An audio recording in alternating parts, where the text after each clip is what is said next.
प्रिय मित्रों, स्वागत है आपका आपके अपने चैनल स्टडी विद प्रदीप पे। दोस्तों, प्राथमिक शिक्षक भर्ती को ध्यान में रख करके सुपर 11 आपकी सीरीज डेली बेसिस पे आपके लिए कंटिन्यू कर दी गई है, जो सुबह 7 बजे आपको लाइव स्ट्रीमिंग के तौर पे यानी प्रीमियर पे आपको देखने को मिल जाएगी। सीखने से जीतने तक के सफ़र में आप सबका स्वागत है। अगर आप अभी से स्टार्ट करना चाहते हैं अपने कोर्स को तो स्टार्ट करिए। शून्य से शिखर तक आपके सफलता की अंतिम श्रेणी तक लेकर के चलने के लिए हम आपके साथ तत्पर हैं। और टारगेट टीचर के इस महायुद्ध में जहां पे आप के सपने को साकार करने के लिए दिन प्रतिदिन कार्य किए जा रहे हैं, आपका सपना साकार हो, यही उद्देश्य है और यही विश्वास है कि ये सपना आपका जरूर साकार होगा और आप टीचर के रूप में 2022 के समाप्त होते होते आप एक प्राथमिक में शिक्षक बनने के काबिल बन जाएंगे और आपकी नियुक्ति भी हो जाएगी।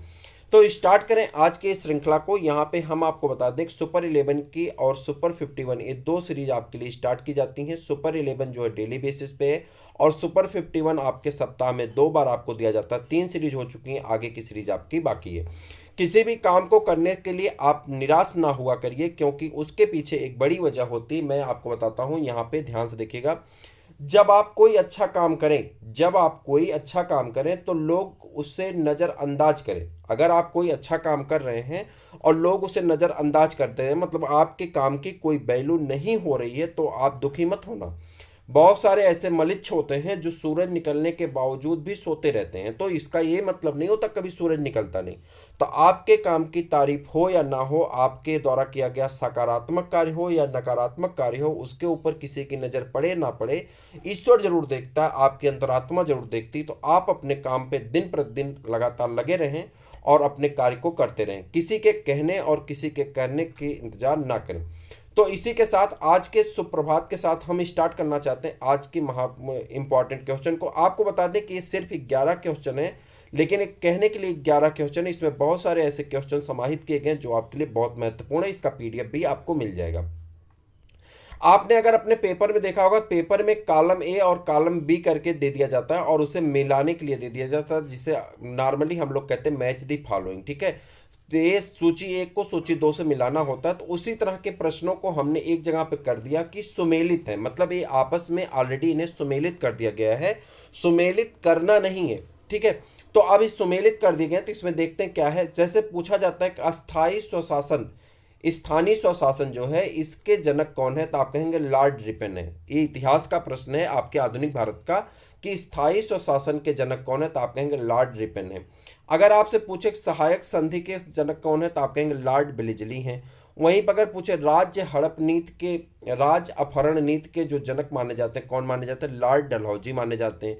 वहीं पे अगर आपसे पूछा जाए कि स्थायी बंदोबस्त किससे संबंधित है, तो आप कहेंगे लॉर्ड कॉर्नवालिस से। देखिए, ये चारों एक एक क्वेश्चन एक नंबर में भी ऐसे पूछे जा सकते हैं। वैसे मान लो प्रश्न दे दिया कि निम्नलिखित में से कौन सा जो है, कौन सा ऐसा गवर्नर रहा है या कौन सा ऐसा गवर्नर है जो सहायक संधि से संबंधित है, या सहायक संधि के जनक किसे कहा जाता है, राज्य अपहरण नीति के से कौन संबंधित है, राज्य अपहरण नीति के जनक किसे कहा जाता है। इस तरह के एक नंबर के प्रश्न भी आपसे पूछे जा सकते हैं, मिलान करने के लिए भी दिए जा सकते हैं। तो आप इनको अगर याद कर लेंगे तो आपके एग्जाम में आने के लिए ये आप अगर आएंगे तो आपसे गलत नहीं होंगे और आपको इसका लाभ अवश्य मिल जाएगा। ठीक है, तो यहाँ पे अगर बात करें तो स्थानीय स्वशासन फिर से देख लेते हैं कौन है, लॉर्ड रिपन है। सहायक संधि लॉर्ड ब्लेजली है। राज अपहरण की नीति लॉर्ड डलहौजी से संबंधित है। स्थायी बंदोबस्त किससे संबंधित है, लॉर्ड कॉर्नवालिस से संबंधित है। देखिए, मैं आपको बता दूं कि अगर आप बुक की भाषा में जाएंगे तो बुक में बहुत सारा लिखा होता है, याद नहीं होता। जो महत्वपूर्ण है उन्हें यहाँ पे लिखा गया है। ठीक है, अगर आपसे ऐसे कभी पूछ लिया जाता है कि निम्न में से कौन सी ऐसी तिथि है जिस समय नेहरू रिपोर्ट जारी हुई थी, अब वहां पे आपको मान लेते हैं दे दिया 1928, 29, 30, 31, 32। ठीक है, अब वहां पे कंफ्यूजन हो जाती है। अगर याद नहीं रहेगा तो कंफ्यूजन होगी ही, जरूरी कॉमन बात है। तो आप कहेंगे नेहरू रिपोर्ट किससे संबंधित है, 28 अगस्त 1928 से। 28 28 दो जगह है, 28 अगस्त 1928 से। ठीक है, अगर बात करें लॉर्ड इरविन समझौता 5 मार्च 1931 से, द्वितीय गोलमेज सम्मेलन 7 सितंबर से 1 दिसंबर 1931 के बीच में हुआ था। और उसी के साथ अगर पूछ ले सांप्रदायिक पंचायत किससे संबंधित है, तो आप कहेंगे 16 अगस्त 1932 से संबंधित है। यानी ये जो 10 प्रश्न आपके यहाँ पे 8 दिखाई पड़ रहे हैं, ये 8 कहीं ना कहीं एग्जाम में आपको किसी न किसी परीक्षा में अवश्य टकराए होंगे, और यह भी आपके सुपर टीटी एग्जाम की दृष्टि से अत्यंत महत्वपूर्ण है। तो आप इन्हें जरूर रिवीजन करें, याद करें, जिस प्रकार से इन्हें मेमोराइज कर सकते हैं जरूर मेमोराइज कर लें। चलिए बताइए, सुभाष चंद्र बोस के राजनीतिक गुरु कौन थे? आपको एक प्रश्न पूछा जा रहा है, सुभाष चंद्र बोस के राजनीतिक गुरु कौन थे? तो आप कहेंगे सी आर दास थे, जो है ये सुभाष चंद्र बोस के राजनीतिक गुरु माने जाते हैं, सी आर दास। ठीक है, क्लियर है, किसी को कोई डाउट होना नहीं चाहिए इसमें।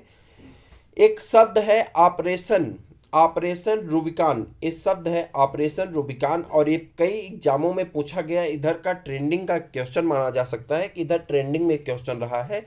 ऑपरेशन रूबिकान जो है ये ब्रिटिश सरकार द्वारा निम्नलिखित में से किसके संदर्भ में प्रयोग में लाया गया था?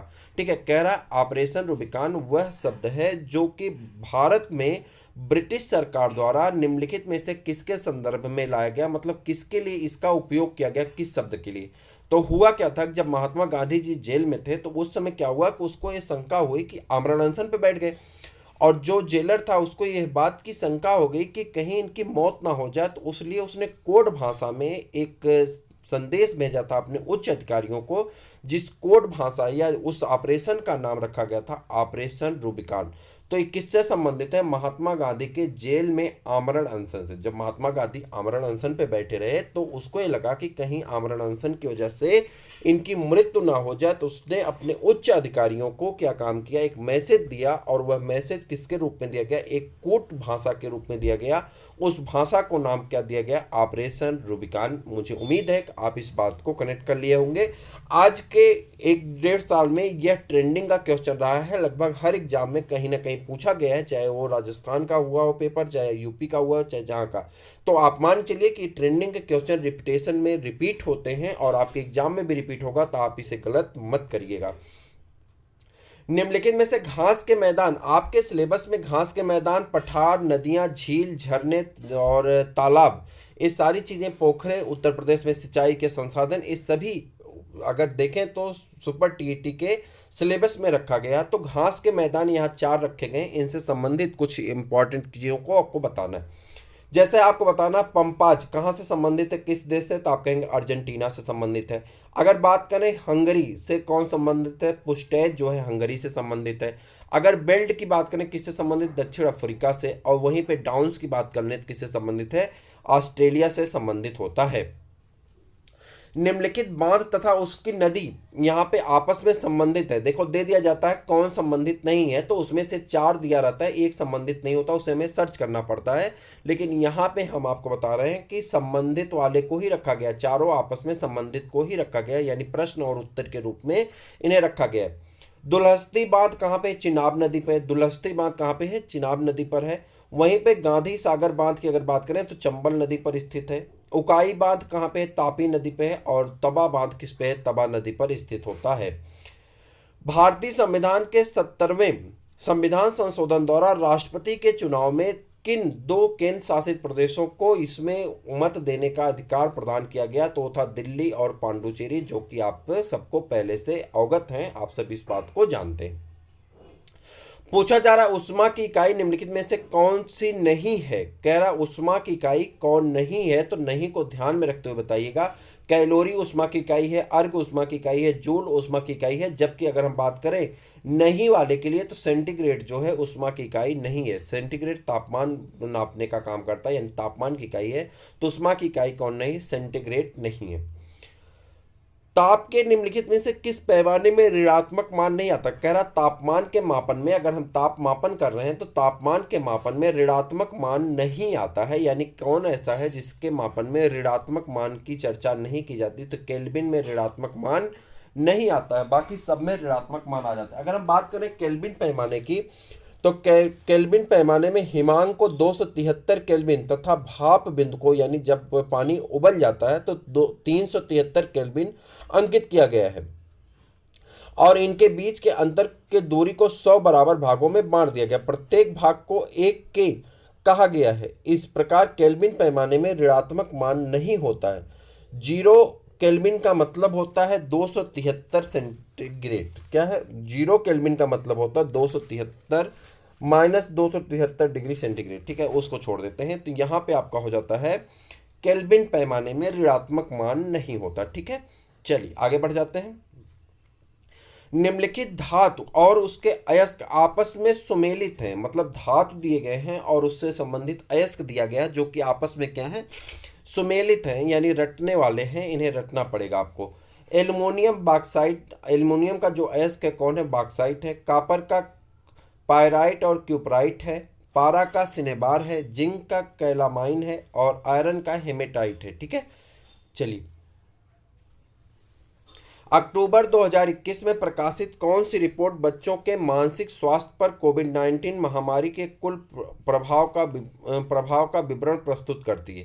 कह रहा है अक्टूबर 2021 में प्रकाशित कौन सी रिपोर्ट बच्चों के मानसिक स्वास्थ्य पर कोविड-19 महामारी के कुल प्रभाव का विवरण प्रस्तुत करती है?